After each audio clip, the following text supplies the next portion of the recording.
Jeez. Estamos aqui mais um conteúdo especial para falar dos 9 filmes indicados. Deveriam ser 10. Deveriam ser 10. Já deixa aqui meu protesto. Rocketman. Cadê Rocketman? Cadê? Tem filme aí que não deveria estar aí. Mas então, a gente vai falar tudo Tem conteúdo em tudo que é lugar. Exatamente. Teve, ó, Nerdcast. Talvez ainda não tenha tido. Teve ou tá tendo?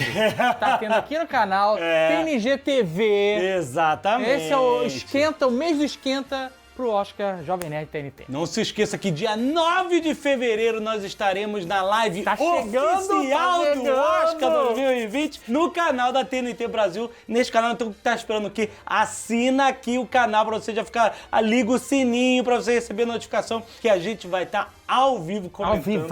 Ao vivaço, com vários convidados especiais. Festa no cinema. Ano passado, a gente também foi, foi host da live da TNT. Nós e outros convidados maravilhosos. Já foi foda. Esse ano, cara, vai ser muito... Porque o Oscar desse ano tá muito melhor. mais... Tá mais quente, tem mais substância. Muito mais substância. 4 filmes concorrendo a 10 Oscars. Ano passado a gente tinha que pegar um osso magrinho.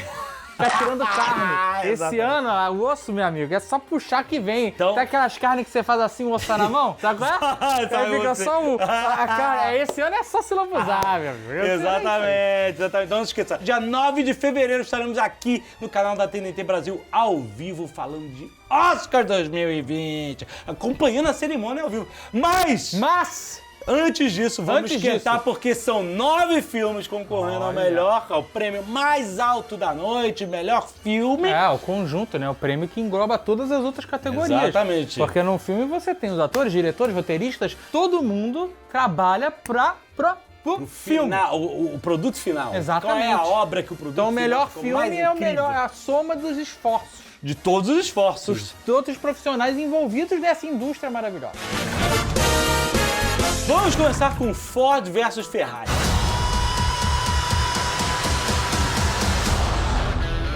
Não deveria estar no Oscar. Próximo. I'll go to hell. Para com isso! Eu não consigo, cara. Não consigo. Eu preferia Rocketman, não preferia? Não é? Mas... Ford vs Ferrari, olha, é um filme que pra quem gosta de automobilismo, óbvio, mas pra quem não gosta, é uma história muito maneira. A história é baseada em fatos reais, dirigido pelo James Mangold, que foi o diretor de Logan, que nós amamos tanto. Verdade. Ele é um ótimo diretor, incrível. E ele conta essa história de que a Ford tentou comprar a Ferrari. Em meados do século XX. Meados? O Henry Ford II, que era o neto do Henry Ford, que fundou a Ford Motors, né? Ele quis comprar a Ferrari do Enzo Ferrari. Só que o Enzo Ferrari não queria abrir mão do controle. Queria vender esse 49%. E a Ford queria controlar a Ferrari. Ele falou assim, não. Aí ele acabou vendendo pra Fiat. E manteve o controle. Então a Ford quis provar que era melhor que a Ferrari. You're gonna build a car to beat Ferrari with a Ford. Correct. Tentando criar um carro para vencer a Ferrari na corrida famosíssima Le Mans, que define mercado e tipo assim, é o holofote. Você via o carro nessa cor, porque os carros que corriam em Le Mans não eram carros de Fórmula 1. Fórmula 1, tô falando em francês. Não eram uns... Você não quer comprar um carro de Fórmula 1, você não caberia num carro de Fórmula 1. Mas os carros que estavam correndo em Le Mans eram parecidos com os carros que você ia comprar no dia a dia. Eram carros próprios pra corrida. Claro, mas era você fala, eu quero comprar uma Ferrari porque eles fazem esse carro e que vence o Le Mans. E a Ferrari vencia sempre. Eles falaram assim, não, a gente vai construir um carro que vai vencer a Ferrari no Le Mans. E essa história do Ford GT40. Spoiler, quer dizer, não é spoiler porque a história é spoiler, eles ganharam. O Ford GT40 se tornou um carro lendário. E amantes do automobilismo, amantes de carros, acham, é uma lenda. O Ford GT40, o cara que derrotou a Ferrari no Le Mans. E a história da criação do Ford GT40 e da corrida, obviamente. A cena de corrida incrível, com partes que são muito reais, como a primeira volta, o GT40 não conseguia fechar a porta, os pilotos começavam a corrida fora do carro, né? E eles tinham que correr. Tava todo mundo fumando, aí o cara tocava... Vai! Caralho, todo mundo correr pra dentro do carro, fechar a porta, e aí a porta não fechava na primeira volta, e isso atrapalhou o desempenho do início da corrida do Ford GT40, E mesmo assim eles ganharam a corrida. Então é uma história muito maneira. E pra quem gosta de automobilismo, é um filme empolgante. Os filmes de corrida são... Incrível, né? Incrível. Então Christian Bale, Matt Damon, é um filme maneiro pra se ver. We're gonna make history. Temos Jojo Rabbit, Azaghal. A gente notou Filme esse de Oscar. filme Você acha? antes. Ele é um filme feito com uma carinha Carinha de filme Oscar? de Oscar, assim. Apesar de eu não achar que vale um Oscar de melhor filme, mas é um grande filme maneiro, filme do Taika Waititi. Assim, ele tem uma carga dramática, mas é uma comédia. Burn down the house and blame Winston Churchill. Or negotiate. Ele é uma comédia. É uma comédia com concorrendo ao Oscar. sobre um... É verdade. É verdade, ele é uma comédia sobre um garoto da juventude hitlerista durante a guerra na Alemanha que tinha como um amigo imaginário Adolf Hitler. Olha só que Na verdade, que é a história... mistura do pai dele com Hitler, né? Mas sim, a figura do Hitler. uma figura, exatamente, mas tipo assim, aí como um amigo imaginário, obviamente ele aparece fazendo mil Coisas palhaçadas e sarcásticas, etc. Mas o filme, apesar de ter esse ar de comédia, ele é uma pancada, né, em tipo autoritarismo. Olha só, gente, o que isso aqui não é normal. Wish more of our young boys had your blind fanaticism. Só que o Taika Waititi faz isso em tom de piada. Tem até no telefone assim, quem quer queimar os livros? E as crianças, entendeu? Então todos esses absurdos são colocados de uma forma, a princípio, light, pra você rir e achar absurdo, obviamente. E aí o filme vai caminhando, obviamente, pra uma mensagem muito mais profunda, né? O Jojo descobre que sua mãe está escondendo uma menina judia na sua casa. Ai. Casa de um menino que venera o nazismo. E ele tem que lidar com essa dualidade de entender as verdadeiras cores do mundo, do que estava acontecendo ao redor dele. Bom, Scarlett Johansson está concorrendo ao Oscar também. Verdade, ela está melhor concorrendo, atriz inclusive, coadjuvante. em 2 filmes, nesse e no História de Casamento. História de Casamento. 2 filmes como a melhor atriz, num como melhor atriz coadjuvante, que Isso. esse, e no História de Casamento como melhor atriz. Aliás, História de um Casamento também está concorrendo ao Oscar de melhor filme. Isso, um Filme- drama familiar. Exato, de um Dramas divórcio. sempre... Dramas são filmes pra Sim, Oscar, né? é claro. Mas esse é um filme extremamente... É um filme de diálogo. Sim. É um filme que você vai sentar e você vai ver um monte de gente conversando. Esse tem 2 atrizes concorrendo a melhor atriz. Uma, a Scarlett Johansson, acabamos de falar, como melhor atriz. Melhor e a atriz. Laura Dern como melhor atriz coadjuvante. Exatamente. E o Adam Driver como melhor ator. Também. Ele é muito bom ator, esse cara. Eu acho que ainda não é a vez dele ganhar como Ah, melhor ele tem que ator. esperar um pouquinho. Um pouquinho mais de feijão com arroz. Mas aí, ele é incrível. Mas, incrível os dois. ele manda muito bem. É um filme muito intenso. Fucking insane! And you're fucking winning! É basicamente a atuação deles que conta. É, assim, é uma história bastante realista sobre a separação de um casal. Aí Isso. você talvez pense, pô, mas eu não tô na vibe de ver esse negócio de casal se separando, então... Mas, cara, é uma atuação, é um filme de atuação. Que você, assim, meu autêntico. Deus, como esses caras são bons. Verídico. If I can guarantee Henry would be okay, I'd hope you get an illness and they get hit by a car and die! E quiser ver um show de interpretação dos dois, do Adam dois. Driver, aliás, da Laura Dern também. De todo mundo, todo advogados, mundo. dois advogados, todo O mundo. Ray Liotta, cara. O Ray Liotta. É reconhecível, né? Né? Eu É. demorei pra... É o Ray Liotta? Tem tempo assim, é o Ray Liotta? Exatamente. Não, muito, muito incrível. É um filme de atuação. Veja. Dá uma raiva dos advogados esse filme, fica uma raiva foda. Tem uma frase do Ray Liotta que é incrível. Um pequeno spoiler aqui. Você está querendo partir do razoável. If we start from a place of reasonable and they start from a place of crazy, A gente vai se encontrar no meio entre a loucura e o razoável. half of crazy is crazy. Não ponto de vista incrível. Verdade, é verdade. I'm sure you're right. Adoráveis Mulheres, Azaghal. Novela. Não que seja um problema.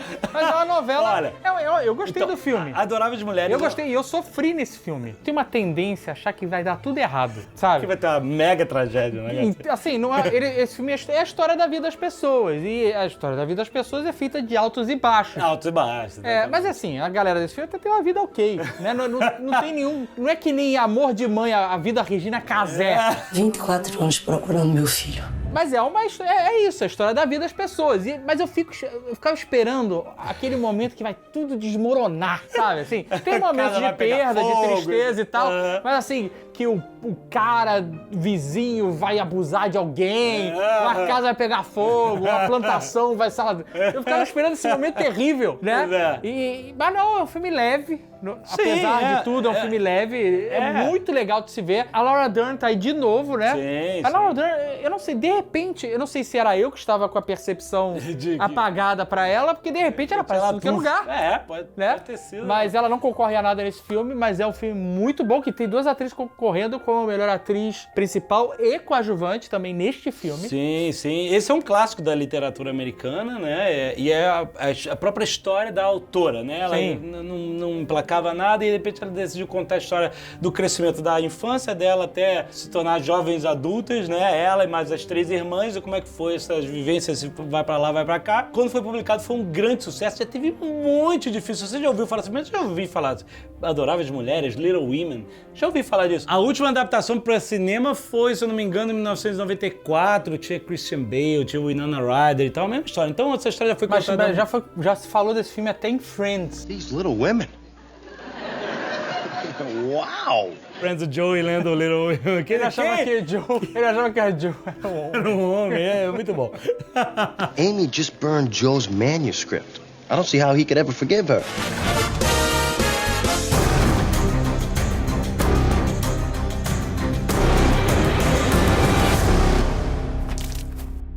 Parasita, Zagar. Parasita complexo. Complexo, porque todo mundo falava, vai ver Parasita, não veja nada sobre Parasita, só vai ver o filme. Não vou contar nada que vai dar spoiler. Não veja trailer, não veja nada. Vai ver Parasita, melhor coisa do mundo Parasita, melhor filme dos últimos 10 anos Parasita. Aí eu fui ver Parasita. E aí? É muito criar uma expectativa. Então, eu passei pela mesma coisa. Mas assim, o problema eu não odiei Parasita. Ele é interessante. Sim. É um filme com linguagem diferente, né? Uma linguagem, acredito eu, oriental, de cinema oriental. Exatamente. Mas eu fiquei... What? Então, mas é o que eu falei, esse filme, me lembrou muito o Mãe, do Aronofsky, que é um filme mais metafórico do que você tá vendo ali. Eu entendi a metáfora. Então você tem que... É um filme pra você discutir. E aí eu saí do filme assim... Era isso tudo que as pessoas estavam falando? Mas aí eu comecei a ler, a ver as discussões, e falei assim, não, isso é verdade, isso é verdade. E eu comecei a ver as metáforas das cenas, a cena da chuva, que mostra muito sobre esses abismos sociais que existem no mundo inteiro e tal. É interessante. E quando você começa a ver mais do que só a ação ali na frente das câmeras, você começa a entender de que forma sutil o diretor quis apresentar uma discussão da sociedade. Inclusive, na ideia de não vilanizar ninguém. Entendi. E dizer que todo mundo tem uma parada esquisita aí. O cinza, né? O cinza. Ninguém exato. Só tipo preto assim, nem só branco. É porque... Tem tons de cinza dependendo do contexto que você tá olhando, né? Sim, e muita gente levantou, esse filme deveria se chamar Parasitas, porque você pode ver assim, quem são os parasitas? Será que todo mundo tá parasitando todo mundo nessa história, entendeu? Porque existem dualidades aí, né? O filme parece muito que é uma parada, mas se você chegar para um escopo maior, você vai assim, não é bem assim. Eu fui esperando a parada que não tem como você não ter expectativa, a não ser que você vá ver de surpresa. Né? Você nunca ouviu falar, você chega na porta do cinema, rola uma roleta e entra. Mas a partir do momento que você já ouviu falar e que as pessoas ficam falando, você gera expectativa. E é impossível também você nunca ver nada. Então, eu vi o pôster, vi umas imagens, não vi trailer, nem li resenha. E aí, pra mim, parecia um filme de terror. E o Mãe também era assim, lembra? É verdade. Você vai assistir, é um filme de terror, um negócio aí, não é bem isso. É uma discussão.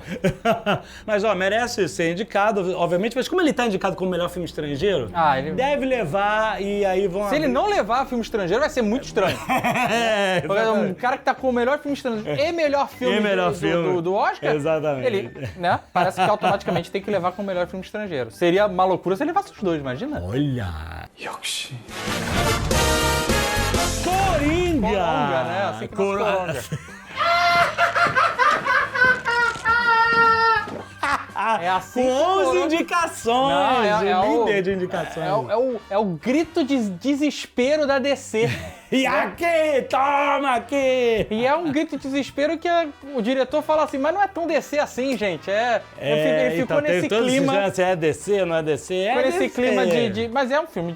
ninguém iria assistir esse filme, ou quase ninguém, se o filme chamasse Arthurito. Da história desse Seria cara. diferente, Então eu adorei o filme, é muito legal essa visão, essa interpretação da história do Coringa. Sim, né? sim.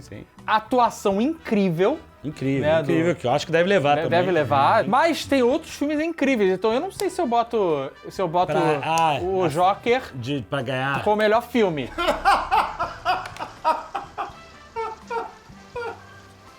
Eu acho que ele merece estar lá, com certeza. É um filme que tem que ser visto, ainda mais pro público que gosta de cultura pop, filme de nerd, filme de herói, apesar do Coringa não ser um herói, mas né, tá dentro desse escopo de super-heróis, de quadrinhos, super de quadrinhos, exatamente. Foi uma visão incrível, foi uma visão única do personagem, um personagem que tem um passado muito incógnito nos quadrinhos, né? Até mesmo na Piada Mortal, nos quadrinhos, quando reescreveram a história do Coringa, ainda tem muito um ar de mistério, etc. E tipo assim, ele se saiu bem, porque no final as pessoas ficam falando assim, será que foi verdade tudo isso e tal, não sei o quê. Então saiu muito bem, o que dá margem para continuações, pode fazer o que ele quiser, mas todo mundo falava, não, é um filme único, é uma standalone, não tem licenciamento, não tem camiseta, não tem action figure, não tem nada do Coronga. E aí o filme começou a fazer dinheiro, fazer sucesso, todo mundo parava de falar, começou a ganhar prêmio. A ideia de continuação não é tão ruim assim. Quem sabe a gente não faz uma estátua, quem sabe a gente não faz um Funko, né? Funquinho dele com as mãos ensanguentadas.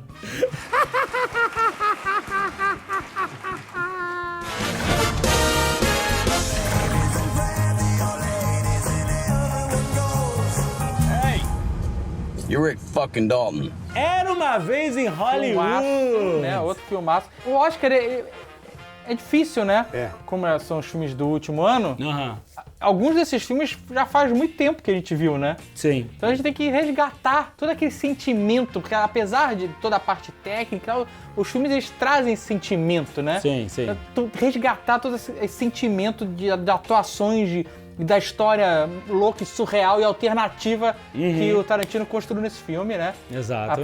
Além de toda a parte técnica incrível que tem de reconstruir uma Hollywood que já não existe mais, né? Exato. E tudo em loco, né? Querendo evitar o máximo o uso de computação gráfica. Ele fechou a Hollywood Boulevard, lá transformou e ela totalmente voltou 40 anos no passado. Mas é um filme que também tem 2 dígitos de indicações. Exato. Né? Tem melhor ator coadjuvante, melhor filme, por aí vai. Né? Inclusive, o Brad Pitt como ator coadjuvante tá aí nas cabeças. Tá ganhando tudo, né? Ele tá ganhando. Inclusive, quando eu vi a primeira vez, o Brad Pitt, o personagem dele, a atuação dele me impactou mais.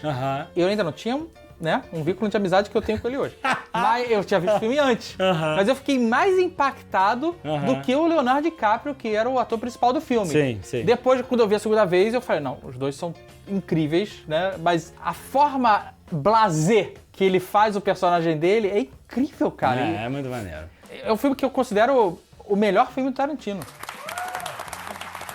Mas ele é um filme que você precisa meio que conhecer. Você tem que ter um pouco. Você precisa conhecer a história de Hollywood nos anos 60 e tal, mas pelo menos o caso. Pra você absorver tudo que tá acontecendo ali, você tem que entender o que aconteceu com a Sharon Tate de verdade. Toda a tragédia do assassinato da Sharon Tate. Do Marilyn Manson, né? E que Marilyn Manson? Charles Manson. Eu sempre confundo. A culpa é dele que escolheu esse nome. A história, obviamente, gira em torno do que aconteceu. Ela tá no você, filme. inclusive, né? Hein? É spoiler isso, a gente falar? O quê? Não é spoiler você falar que... A história não é spoiler. A gente pode dizer história que não a é família spoiler, Manson, exato. que tinha como guru Charles Manson, Sim. assassinou a Sharon Tate e os amigos dela lá na casa dela. Exatamente. E ela estava grávida. Exatamente. Foi um crime que chocou Hollywood e mudou. Chocou Mudou tudo. Mudou tudo, a estética de Hollywood, tudo. É em volta desse acontecimento que essa história é ficcional, surreal, quase, gira, né? Ela tá lá, ela não é totalmente em volta disso, ela tá lá. É um e se. Era uma vez em Hollywood. Ele tá exato. contando uma história, um conto de fadas camadas sobre uma situação real. O que é interessante porque a visão de Hollywood era esse, de conto de fadas, né? Exato. O lugar mágico onde você chegava e ficava famoso e tinha uma vida glamurosa. Então é um filme que vale a pena ser visto porque é um filme maduro do Tarantino, ele não é um filme de ação e não é Kill Bill nem nada, mas é um filme super maduro. Olha que interessante que esse Oscar ele tá muito girando em torno dos mesmos filmes e atores e personagens, né? O Al Pacino tá no Irlandês, mas tá nesse filme. Sim. O Robert De Niro tá no Irlandês, mas também tá no Coronga. É verdade. Né? A galera tá toda misturada. Tá todo mundo ali.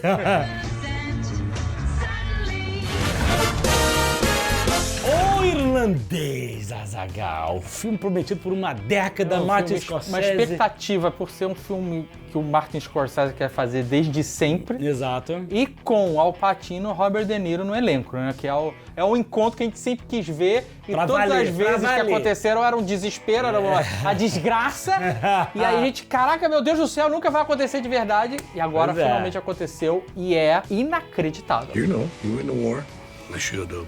Você fica assim, o cara vai fazer mais um filme de máfia, ele já fez o filme de máfia na era de ouro dele. Ele fez filme de máfia a vida inteira dele, né? Exato. O cara que ditou como ia ser feito o gênero máfia durante, sei lá, 30 anos foi o Martin Scorsese. Todo mundo que faz filme de máfia acaba seguindo Tem o Coppola lá atrás pra criar a fundação da parada toda. Mas, o Martin Scorsese não fala de máfia, fala de gangue. Excuse me. Yeah?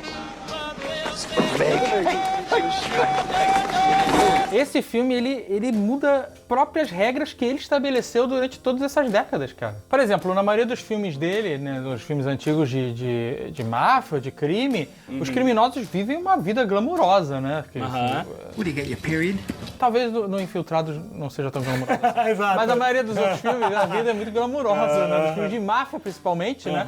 Os caras vão nos melhores restaurantes, os caras chegam lá, botam dinheirinho, são bem tratados, bem quistos em todos os lugares, até o momento que eles são presos e aí a vida deles acaba. Exato. Nesse filme já não mostra uma vida tão glamurosa assim, principalmente do personagem principal, que vive uma vida de classe média americana, vamos dizer assim. Sim. E uma outra diferença é, a maioria dos filmes dele acaba quando o cara é preso, né? Quando o cara é pego, né? Os Infiltrados, Nos Bons Companheiros, no Lobo de Wall Street, todos esses exemplos termina com esse cara acabando esse período de crime, né? Sim. Já nesse, a história continua. Depois do cara preso, depois que o cara sai da prisão. Pois é, Os personagens envelhecem, além do final da carreira criminosa deles. Everybody's dead, Mr. Sheeran.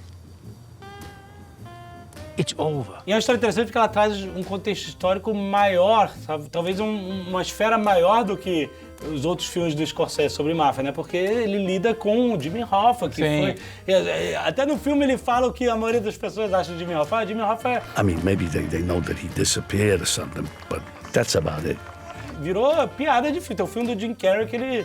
The body of Jimmy Hoffa was uncovered in a field today outside of a canine training center in Buffalo, New York. Por que essa história é baseada num livro que teoricamente, foi toda contada pelo próprio Frank Sheeran, o personagem do Robert De Niro. Que a injustiça desse Oscar não está também. Não está concorrendo. Não está concorrendo, cara. A interpretação incrível dele. Inclusive, esse filme tem 2 atores concorrendo como melhor ator coadjuvante, que é o Al Pacino e o Joe Pesci. O Joe Pesci voltou da apresentadoria pra ganhar o Oscar, porque eu aposto muito nele. Apesar de eu achar a atuação do Brad Pitt foda, não Era Uma Vez em Hollywood, quando eu vi o Joe Pesci nesse filme, eu falei, nossa senhora, cara. Tá incrível. Mas é legal, porque é um filme que envolve toda uma história que inclui até o assassinato do Kennedy. President Kennedy has been shot by a would-be assassin in Dallas, Texas. Então, ele coloca tudo isso em um contexto histórico e de você entender o que a máfia tinha a ver com toda essa história. Então, o Scorsese entrega isso da forma mais magistral possível. Fitz will get the message. He'll get the message. If we're not clever about this, no one will get to your brother. E o nono e último indicado, 1917, Azaghal. Que maluquice. Esse é um grande páreo. Estreou agora. Acabou de estrear, exatamente. E é uma experiência que tem que ter no cinema. No cinema. Tem que ter no cinema. Esse é uma maluquice. Esse filme é um plano sequência de 2 horas. Se você não sabe o que é um plano sequência, é uma cena que supostamente, ou teoricamente, ou ilusoriamente, não tem corte. A câmera vai acompanhando os personagens, os acontecimentos vão se desenrolando e não tem um corte de mudança brusca, né? É uma sequência, um plano. Exato, sequência. né? E muitos filmes fazem isso magistralmente, como Baby Drive, por exemplo. Just like a monkey, yeah you do. Tem um início com plano sequência muito legal. Vários filmes mostram cenas de plano sequência e é sempre algo muito ousado no cinema, né? Sim. Esse filme resolveu contar uma história em 2 horas em plano sequência. Como se... Impossível. Eles não fizeram 2 horas de plano sequência, seria impossível. Existem truques de edição que fazem parecer, mas, cara, é tecnicamente perfeito. É incrível, é incrível. É como se você tivesse assistido realmente um plano sequência de 2 horas. Apesar de não ser, a gente sabe que tem alguns cortes ali, mas são tão bem feitos, cara. É como se você estivesse lá na guerra com os caras. É um negócio. Você tá na Primeira Guerra, você tá nas trincheiras, e onde eles vão, você vai junto, e sabe, é isso. O tempo inteiro. Você vai andando, o cara ele vai andando na trincheira, entra no quartel-general, sai do quartel-general, entra no buraco, sai da trincheira, atravessa não sei o quê, e cai não sei o quê, ele luta com não sei quem. Isso sem parar.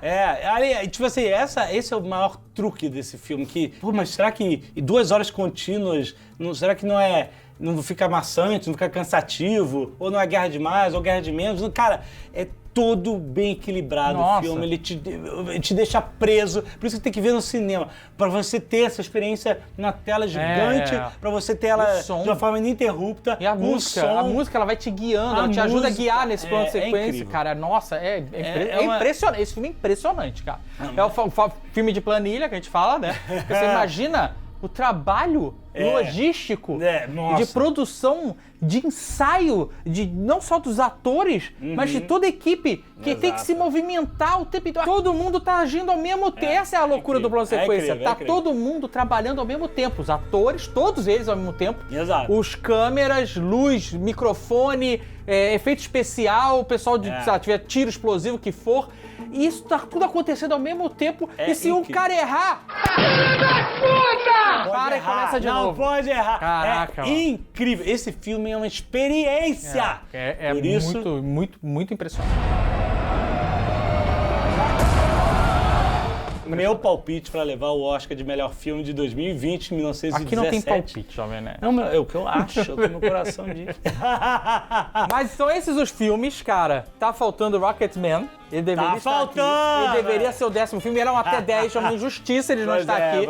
Mas vamos comentar sobre eles e todas as outras categorias dia 9 de fevereiro na live oficial do Oscar da TNT, cara. Exatamente. Então, se você já está aqui no canal da TNT, assine o canal, liga o sininho pra você ser avisado quando que a gente vai começar a nossa live no domingão, dia 9 de fevereiro. Vai assistir esses filmes, cara. Se eu não conseguir assistir todos, pega os que você achou mais interessantes. Mas, tenta assistir todos. Vai assistir todos. Não, dá pra assistir. Alguns são de streaming. Exato. Facilita a vida. Isso aí já é fácil, né? Mas vai no cinema também, o que você conseguir assistir antes do Oscar é legal pra você ter essa... A gente fez esse exercício, a gente viu todos os filmes. Exato. Pra poder comentar aqui, comentar no Oscar, dia 9 de fevereiro. Vai ver, cara. Os filmes estão bons, cara. Esse ano não tem mazela. Mesmo que só um ganhe, você vai ganhar vendo todos esses filmes, que são todos muito bons. Incluindo o Rocketman, que não está. Deveria estar. Dia 9 de fevereiro, a gente se encontra aqui ao vivo no canal da TNT Brasil para os Oscars 2020! Faltou fôlego agora no final.